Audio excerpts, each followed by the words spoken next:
Hi friends, ఈరోజు మీకు ఒకటి చూపిస్తాను. చూసారా, పచ్చ సొరకాయ అండి. ఇంకా ఉన్నాయి, చూపిస్తా. ఇదొకటి,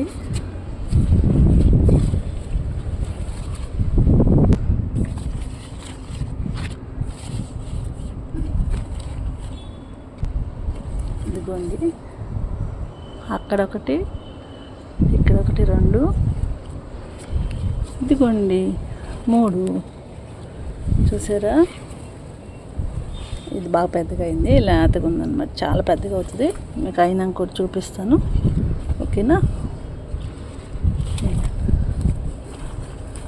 నాకు సొరకాయ అంటే చాలా ఇష్టం అండి. లేతకాయ కనుక పాలు పోసి వండుకున్న చపాతీలోకి, కర్రీలోకి, అన్నంలోకి బాగుంటుంది, చపాతీలోకి బాగుంటుంది, పప్పులో వేసుకోవచ్చు, సాంబార్లో వేసుకోవచ్చు. చూసారుగా, మనం ఫ్రెష్గా ఇలా కాంచుకుని కనుక మన చెట్లు మనం కోసుకుని కూర వండుకుంటుంటే ఎంత హాయిగా ఉంటుందో, హ్యాపీగా ఉంటుంది. హెల్త్కి కూడా మంచిది. మన హెల్త్ రికవర్ అవ్వడానికి కూడా ఇట్లా ప్లాంట్స్ పనిచేస్తాయి బాగా. ఇది నేను ఎక్స్పీరియన్స్ చేసి చెప్తున్నానండి.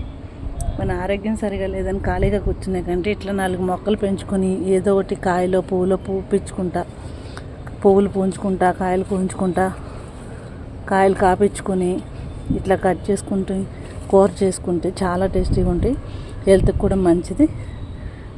సరిగా ఇంకోటి కూడా చూపిస్తా. ఇదిగోండి, ఇక్కడ కూడా ఒకటి ఉంది, చూసారా. ఈ వీడియో నచ్చితే లైక్ చేయండి, షేర్ చేయండి, సబ్స్క్రైబ్ చేయండి. నా ఛానల్ ఫాలో అవుతుంది, ఒక లైక్ ఇవ్వండి. Thank you.